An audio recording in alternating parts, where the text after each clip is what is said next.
The next question, the member for Ottawa-Vanier. Thank you, Mr. Speaker. My question is for the Minister of Long-Term Care. Yesterday's Canadian Armed Forces report on those 5 long-term care residents is very alarming, and we cannot tell ourselves that these are 5 isolated cases. I wrote to the Minister almost 3 weeks ago with alarming concerns about 3 long-term care residents in my writing. I then urged the Minister for immediate action, and I highlighted the concern that personal protective equipment was not being changed frequently enough to stop contamination, that there was insufficient staff, and that there was cockroach infestation.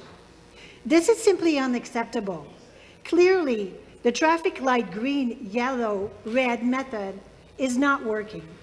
We need to stop monitoring, and we need to start following up on these reports.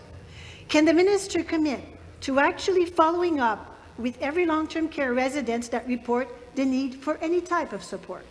Thank you. The Minister of Long-Term Care. Thank you, Speaker, and thank you for raising that.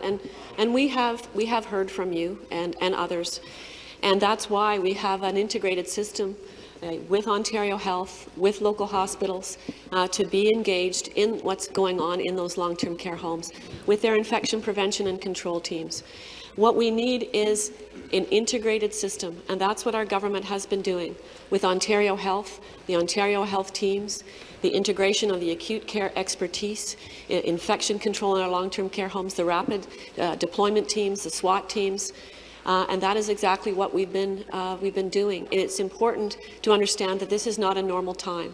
All hands on deck. Everyone has to contribute. Everyone has a role to play. And we've been working with our partners, working with the teams that have come to support the home that you've mentioned and others. This must continue. This is an opportunity to say our long-term care system needs the support of our communities, our acute care centres, our research centres, our academic centres. This is absolutely critical and necessary, and I appreciate your voice in this. I appreciate all of your voices. We must emerge from this having supported our vulnerable. This must not be in vain. Thank you. The supplementary question. Thank you, Mr. Speaker. I want to emphasize the fact that this cannot wait. We cannot wait for an investigation into what's happening in our long-term care homes now. Seniors have been living in these horrible situations for too long now. What will the minister do right now to ensure that no other long-term care is going through the same situation as the ones brought up in the Canadian Armed Forces report? Thank you. Minister of Long-Term Care, once again. Thank you, Speaker, and thank you again for the question. We've taken decisive actions over the last months with many ministries, in collaboration with the experts. We are doing that now, and we'll continue to do that. This requires investigation, inspections that will require a lens to be put on this to understand how we move forward from this. It's infection control, it's shoring up staffing, it's making sure that everyone involved is accountable and responsible.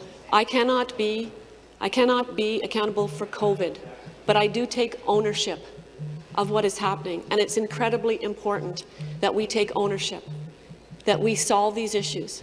So looking at how we can support these homes that are in crisis, we continue to do that, whether it's through SWAT teams, rapid deployment teams, working with Ontario Health, working with public health. We will continue to do everything, including the military. And we are asking the military now to stay. We do need that federal support. We are asking the federal government to support us. It's going to take all levels of government, everyone, to find the solutions going forward and to support our homes and our residents. Thank you.